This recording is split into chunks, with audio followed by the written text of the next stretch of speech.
Mutton ತಿಂದು ಬರೋಕೆ. Hi guys, ಎಲ್ಲ ಹೇಗಿದ್ದೀರಾ? ನಾನಂತೂ ಸಖತ್ತಾಗಿದ್ದೀನಿ.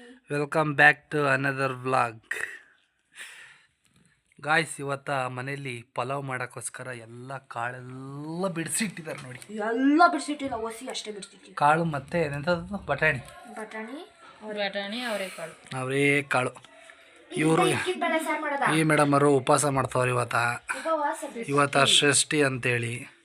ನಾಳೆ ವೈಕುಂಠ ದಶಿ, ಹಾಗಾಗಿ ನಾಳಿಗೂ ಉಪವಾಸ, ಇವತ್ತು ಉಪವಾಸ ಮಾಡ್ತಾವ್ರೆ. ಸಾಯಂಕಾಲ ರಾಯರ ದೇವಸ್ಥಾನಕ್ಕೆ ಈ ಮೇಡಮ್ ಅವರು ಇವತ್ತ ದಿನ ಉಪವಾಸ ಮಾಡು, ನಾನು ಐಟಮ್ ಮುಡಿಸ್ತೀನಿ. ಇಲ್ಲೊಬ್ಬಳು ತಿನ್ನೋದು ಕಮ್ಮಿ ಆಗಿಬಿಟ್ರೆ ಐಟಮ್ ಮುಡಿದ್ಬಿಡುತ್ತಾ? ಉಪವಾಸ ಇದ್ದಿರ್ತೀನಿ. ನೀವಿಬ್ರು ದುಡಿಯೋ ದುಡ್ಡು ನಂಗೆ ಒಂದೇ ದಿನ ಇಟ್ಬಿಡಿ, ಹಾಸ್ಪಿಟ್ಲಿಗೆ ಕರ್ಕೊಂಡು ಹೋಗಿ.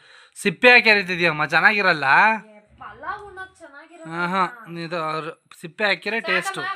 ಯಾವತ್ತೂ ಸಿಪ್ಪೆ ತೆಗಿಬೇಡ. ಇಷ್ಟು ಪಲಾವ್ಗೆ ಎಂಥದ್ದು ಬೆಳೆ ಪಲಾವ್ ಮಾಡ್ತೀಯಾ?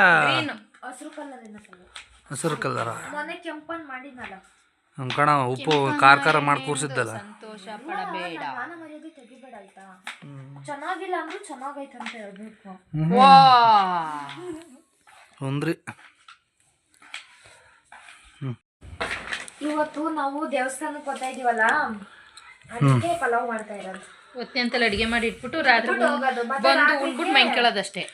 ಇವತ್ತ ಗುರುವಾರ ಅಲ್ವಾ ಸ್ನೇಹಿತರೆ, ಹಾಗಾಗಿ ಇವತ್ತ ರಾಘವೇಂದ್ರ ಸ್ವಾಮಿ ಟೆಂಪಲ್ಗೆ ಹೋಗ್ತಿದ್ದೀವಿ ಸಂಜೆ. ಆಲೂಗಡ್ಡೆ ಜಾಸ್ತಿ ಹಾಕ್ಬೇಡ. ಮತ್ತೆ ಅಲ್ಲಿ ಹೋದ್ರೆ ಹೋಟ್ಲಲ್ಲಿ ಊಟ ಲೇಟ್ ಆಗುತ್ತಲ್ಲ, ಅಲ್ಲಿ ಹೋಟ್ಲಲ್ಲಿ ತಿನ್ನೋಕೆ ಹೋದ್ರೆ ಒಂದು ಊಟಕ್ಕೆ 50 ರೂಪಾಯಿ ಹೇಳ್ತಾರೆ. ಅದೇ 50 ರೂಪಾಯಿಗೆ ಇಲ್ಲಿ ಮನೆಗೆಲ್ಲ ಐಟಮ್ ಬರುತ್ತೆ. ಅದಕ್ಕೆ ಇವಾಗ ಪಲಾವ್ ಮಾಡಿಟ್ಟು ಮಧ್ಯಾಹ್ನಕ್ಕೆ ಹೋಗುತ್ತೆ, ರಾತ್ರಿಗೆ ಹೋಗುತ್ತೆ. ಅದಕ್ಕೆ ಇವಾಗ ಪಲಾವ್ ಮಾಡ್ತೀವಿ. ನೀರೇ ಕಾಲ ನೋಡ್ಕೊಂಡು ಕುಯ್ಯವ ಕೈಗೆ ಕುಯ್ಕೊಂಡ್ಯ. ನಾನು ಎಕ್ಸ್ಪರ್ಟ್, ತರಕಾರಿ ಕಟ್ ಮಾಡಿದ್ರೆ. ಆಲೂಗಡ್ಡೆ ಜಾಸ್ತಿ ಹಾಕ್ಬೇಡ, ಮೈ ನೋವಾಗುತ್ತೆ. ಹೇಳ್ತಾ ಇದೀನಿ, ಇರೋ ಬರೋಗೆಲ್ಲ ಆಲೂಗಡ್ಡೆ ಸುರಿದು ಮಡಗ್ತೇವೆ ಹೇಳತ್ತಾಗೆ. ಕೈ ಕಾಲಿಂಗ್ ಆಗಿರೋದು. ಎಂತ ಭಾಷೆ ಬಿತ್ತಲ್ಲ.